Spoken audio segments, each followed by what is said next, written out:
अनेक पिढी परंपरेने चालत आलेले व्यवसाय आपण पाहिले असतील.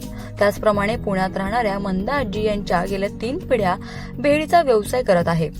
पुण्यातील लक्ष्मी रोड येथे त्यांचा भेळीचा व्यवसाय असून गेली 70 वर्ष झालं ते हे काम करत आहे. या आजींच्या आजची भेळ खाण्यासाठी खवय्यांची अगदी गर्दी पाहायला मिळते.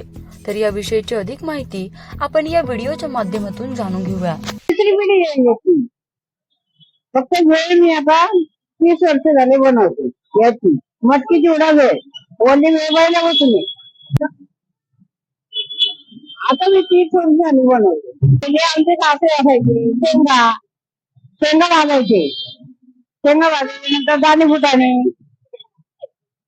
असं म्हणजे कोणी येईन ते करायचं, सीजन येईन ते करणार असं होतं. म्हणजे सरबत बनवायचं, कोण द्राक्ष विकायचं, कोण असं म्हणजे खूप जण असं करायचं म्हणजे आमच्या घरातले लोक. नंतर आता मीच खायचे 70-75 झाले.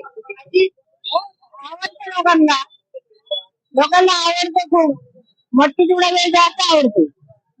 सगळं मटण टाकून बनवतो, सगळं टाकून लिंबू, कांदा, चटणी, मटकी, पोहे, दगडी पोहे सगळं टाकून बनवते. मटकी सगळं टाकून जरी समजा तरी नवठाला आलं तरी पण खूप छान आहे.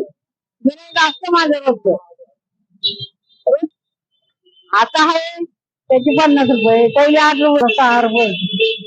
वल्ली वेळ आहे, पाणीपुरी आहे, शेवपुरी आहे. 4ला येते, 5ला येते खरं मी. 5 वाजता घरनं 4ला निघते मी, पण 5 वाजता येतपर्यंत 5ला सुरू असतं आमचं. पण होत नाही असं सांगू शकत नाही. हो, छान वाटतं ना. माझी ओळखीची आहे सगळी पहिल्यापासून. ज्या दिवशी पेपरला आलं होतं ना 8 रुपये वेळ होती, तेव्हा 100 वेळेची ऑर्डर होती माझी. आनंद मटकी भेळ या नावाने आजीचं गाडं असून आजीचं वय हे 65 आहे. त्यांच्या हातची ओली मटकी भेळ काही वेगळीच असून लोक आवर्जून ती खाण्यासाठी येत असतात. तर यासोबतच ओली आणि सुकी ही भेळ देखील ते बनवतात. तर इथे येणारे जाणारे लोक देखील आजीकडे कौतुकाने बघत असतात. सुरुवात केली तेव्हा 8 रुपयाला ही भेळ होती, तर आज या भेळीची किंमत 50 रुपये आहे. प्राची केदारी, लोकल 18, पुणे.